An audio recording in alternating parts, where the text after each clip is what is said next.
Do not underestimate a bright person who shows up every day without the best resources and their ability to create something that is world changing. Keeping the same level of curiosity and inquisitiveness and maybe naivete that you can do anything you want. That, to me, I want to make sure that this world does not beat that out of me and beat that out of other entrepreneurs, because it can happen, man. Top leaders, meaningful conversation, actionable advice, bulldoze complacency, ignite inspiration, create impact. Produced by Southwestern family of companies. This is the Action Catalyst. In this episode, we continue our conversation with Bob Bush, a senior investment executive and the president, CEO, and co-founder of Mutombo Coffee, as well as a longtime advisor to the European Commission, royal families, and Dubai Prime Minister, and a contributing writer to Forbes Middle East. I'm enjoying this, so until you kick me off, I'm good to go. All right, awesome. I know you are a contributor to Forbes Middle East, and Jeff Bezos said, and I'm heavily paraphrasing, that he mentioned how the U.S. is such a good fertile ground for business, partly because of the risk tolerance of the money in the U.S. That there are many organizations that have a high risk attitude towards venture and taking bets that isn't as common in other countries. But I think you have an interesting perspective, because I'd be curious your thoughts about the risk tolerance in the Middle East for investments. From an uninformed perspective over here, it seems that it's quite high, but you might have a different perspective on that. So, and I think even your greater comment on the economics of risk in general would be interesting. Yeah, I'm familiar with Mr. Bezos' comments. There are a couple of things there. I think venture capital and PE do not have a high risk tolerance. And it seems that I'm going against one of the world's richest men when I say this. So let me really sort of unpack that. Yeah. What you find when you talk to sophisticated investors, it's all about the risk mitigation. These guys don't make money by taking non-risk adjusted risk. It is all about a risk-adjusted risk. And so because of the size of the capital pool, you have different types of risk players who are comfortable with certain kinds of risks for startups, or certain kinds of risks for growth companies, or certain kinds of risks, right? And so one of the things that, and I'm sure that Bezos would agree, that when you look at a capital stack, you will find that there's ample capital for whatever risk level that you want, sufficient enough to have a very robust market around it. So it's not so much that the U.S. has a super high risk tolerance, but that there are enough players, wherever you want to be on the risk spectrum, who are comfortable with understanding that particular risk at that development and the mitigants for that risk. And that's who they bet on. They don't bet on the guy who's taking the most risk, or, the company or the team or the woman who's taking the most risk. They're betting on the company, the woman, the team that knows how to mitigate the most risk for that type of risk. That's the bet. And I think you're probably dead on that Bezos would agree on that. I think he probably operates with a different definition of risk than the average person, and probably lines up with what you just described. Right. So let's dig that a little bit deeper. What we have, this kind of links to the Middle East, it links to Europe, where I've been fortunate to have done some work with the European Commission and other capital providers across the world. And so one of the things that the United States has is reasonably patient capital. Very little capital is patient, and certainly not PE and hedge fund capital, but it's reasonably patient, meaning that it can be sticky. That if, depending on where you are in that capital structure, if you need 3 years of capital, or if you need 5 years of capital, or you need 7 years of capital, or you need 10 years of capital, right? There are capital providers that are willing to take that turn, provided that the mitigants are there. And that, I had the pleasure, I was asked to advise a particular group, several groups of the European Commission around this very point. I don't know if you just saw recently where the Commission has now allocated $200 billion for AI development. And it was 100, almost 100x in what they had internally thought they were going to put into AI just a year ago. And so I've lived in Germany. I've spent a lot of time in Switzerland and Austria and talking to Europeans where these sources of capital are, spend a lot of time in London as well. One of the distinctions between sort of European risk-taking and the US is, and I'll take it from the entrepreneurial side. So the European Commission asked me to go around Eastern Europe to the Balkans and all these Eastern European countries, including Ukraine, and meet with entrepreneurs and accelerators and incubators. So this was, this may have been about 10 years ago, on this very question of, appetite for risk, et cetera. So from the European Commission perspective, they had the Chinese and the Asians, tons of capital, very assertive, very aggressive to their east. And then they had the Americans, very innovative, very assertive, very aggressive. And the Europeans were getting bookended and squeezed. And so having been an American that had lived in the Middle East, who was now living in Europe, I was living in Europe because my former wife is European, German.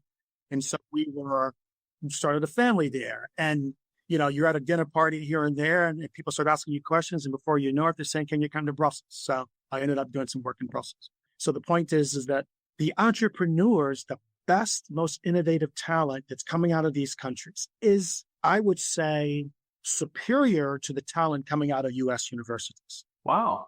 But the incentives, so think about it this way.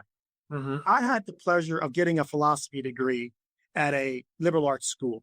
You don't have that kind of luxury in many of these Eastern Europe. It is physics, it's math, it's engineering. You make stuff. Yeah, you make stuff. Right? Yeah, Right. And so the pragmatic and practical pool of talent at that university, at that mindset level, they make great stuff. And guess where the best and the brightest go? Up until recently, they become PhD students. And when you talk to them as PhD students, and then you talk to, I spoke at dozens of universities and talked to professors and departments, those departments and professors eschew their best and brightest doing something as pedantic as making money. Yeah. Interesting. So there's this stigma that if you're that smart, why would you want to do what those 120 IQs guys do in London? So you got culturally this issue of not supporting innovation in that sense. So you got a lot of best people not being trained in how to truly be innovative. They can be inventive. They can make, Tesla's a wonderful example. That's exceptionally inventive, but he got outmaneuvered by Edison and others around how to make the business model and being truly innovative around those inventions. That's a historical, culturally relevant point even today. His level of inventiveness is top notch, but his ability to meld the capital, get the business model around it, he got outmaneuvered. He got outgunned by Edison and co. Right? And so when you're really thinking about the fertile ground for risk or fertile ground for talent or matching capital to talent, et cetera, there's some really interesting things that I've personally had to observe going from just on the talent side, exceptionally talented kids. And so what ended up happening is how they started bridging and learning from the Americans.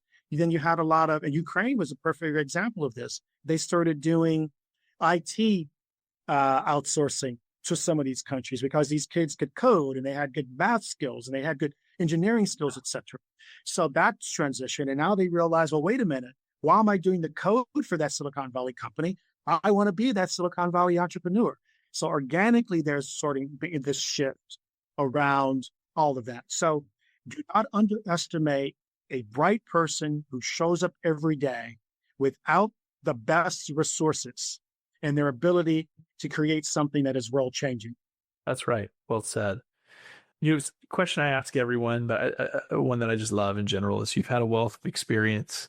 Let's say you were able to just sit on that bus from Illinois to St. Louis and talk to that young man who's riding to school every day. What advice would you provide him, knowing all the things that you know now?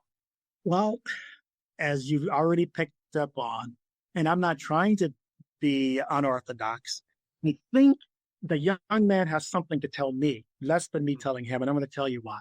Because as you start having the weight of the world on your shoulders, you got kids, you got wives, you've got employees, you've got bigger problems, right? You think keeping the same level of curiosity and inquisitiveness and maybe naivete that you can do anything you want. That, to me, I want to make sure that this world does not beat that out of me and beat that out of other entrepreneurs, because it can happen, man. You know, I remember reading very early on about an immigrant that came out of Europe during the 30s in New York in the middle of the Depression. And 50 years later, he was this super rich industrialist. And they asked him, how did you do it? He said that I never read the papers, right? So what I would say to anyone that asks this question is those aspirations that we all have, that sense of wonder, etc., don't lose that. Keep that young man or that young woman in your spirit, because before you know it, the world will do its best to take it out of you. So I think that young man has a lot more to teach me than I probably do him. That's a real value to me. Of course, I got more skills and I got more people, etc. But the heart of that matter, that talent, that God-given hunger, that God-given inquisitiveness, don't want to lose that, because that's your spark. Yeah, the A+ player is the person that's humble, hungry, and smart. And you could replace hungry with curious, right? But the more of these interviews that I've done, I couldn't agree more, right? The humility and the hunger is a good combination with intelligence. And the more I've learned about business, the more I realize I don't know. So it's pretty easy to remain humble in this business when you're learning all the time. None of us are smarter than the market, brother. That's right. That's right.